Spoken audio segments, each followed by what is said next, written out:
Why is a billionaire from New York who came down from an escalator, who was three times married and twice divorced, the most pro-life president in American history? Why is it that it took a billionaire from New York who was formerly a Planned Parenthood donating Democrat to put Gorsuch and Kavanaugh and 200 Circuit Court judges on the Supreme Court? Why is it that a guy that never served before in American politics was able to renegotiate NAFTA, get us out of the WTO, tell the WHO to go pound sand, tell the UN to go pound sand, renegotiate NATO altogether, get us out of the JCPOA, make sure those billions of dollars we sent Iran are not going there anymore, move the embassy to Jerusalem, recognize the Golan Heights, deregulate the American economy, make us energy independent, finally build the wall? Why is it that that guy did it? It's because every single other person that preceded him besides President Reagan was part of the problem.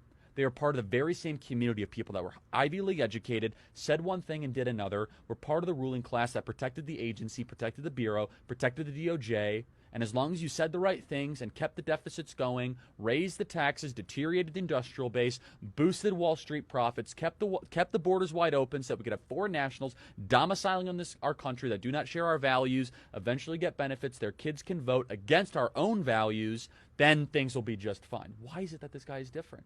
It's because unlike any other president, he could have been in the ruling class. He said no thanks.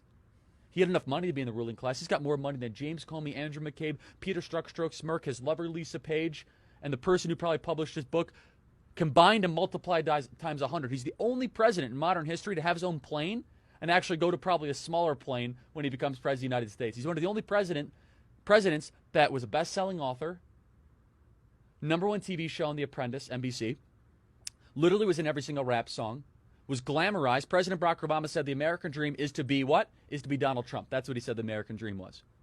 Why is it that this guy's all of a sudden the populist hero? He's supposed to be part of the ruling class. It's because he's a defector from it. It's because he was in the dinners, he was in the cocktail parties, he heard the language, he heard the contempt that the ruling class, the Wall Street financiers, the Washington, D.C. lobbyists, and the Silicon Valley elites that he had to be around. He knew the contempt that they had for the plumber, electrician, the carpenter, the bricklayer, and the person building the very same building that he was financing. So he took the Woolman Rink mentality, the philosophy that built that Woolman Rink quicker and better than anyone could have imagined, despite the New York City bureaucracy and the municipal burdensome rules. And he said, I'm going to bring this to Washington, D.C., and I'm actually going to do something that a politician has never done before. I'm going to tell you the truth, no matter how brutal and honest it is. I'm going to do what I say I'm going to do. From the time he went down the escalator, he was the only person running for office that talked about China immigration, the two issues that are most affecting our country now. How was this possible? Because he listened to the very people the ruling class hated.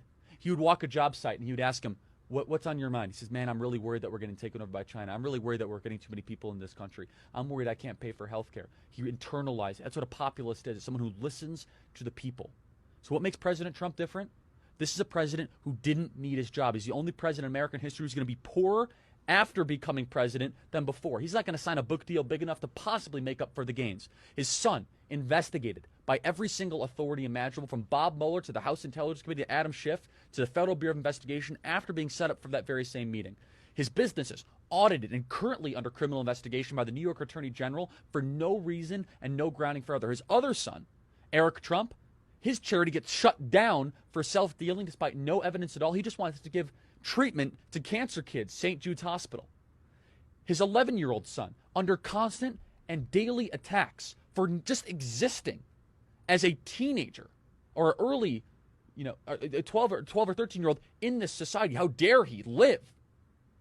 He's the only person that would be more damaged materially, philosophically, and morally. Every other president ends up better on the back end. They end up being able to write their stoic journal and drama and being better respected. This guy is a vessel for us. A vessel for those of us that have nothing but resentment for the kingdom of Washington, D.C. The type of people that think everything is just perfectly fine because we just built a Hermes. Hermes is now in Reston, Virginia. Don't you know? Louis Vuitton's in Fairfax County, everybody. Things are great. Didn't you know that we literally have Dolce & Gabbana now in Georgetown? Things must be wonderful. You go into Washington, D.C., the cranes are as far as you can possibly see. The construction cranes, they're trying to rebuild the Parthenon, the Giza pyramids quicker than anything I've ever seen. It's More construction happening in D.C. perpetually. Why? It's the only place in America. This is why 8 out of 10 of the wealthiest counties in America are around Washington, D.C. It's the only place in America where they get richer at gunpoint. They have a multi-trillion-dollar cash flow happening into their center, into their power structure every single year, not because we want it. If Chicago and Minneapolis and Detroit, if people get rich there, they have to convince you to buy their products.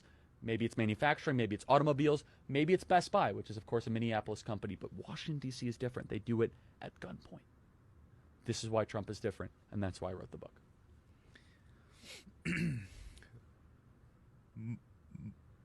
Market. Ladies and gentlemen, you will not hear a better argument for the President of the United States than that 2.5 minutes right there. Cut it, mark it, drop it in. Are you a leftist? Are you communist? Are you Marxist? Are you super right wing? Doesn't matter. You can't disagree with that. That is the best argument you will ever hear, condensed, distilled like a proof alcohol into why Charlie Kirk believes in this president. And so if you're looking, look no further. That 2-minute clip right there. Well, Cut thank you. it. Email us, freedom@charliekirk.com. Here's one for you. Thank you, Benny.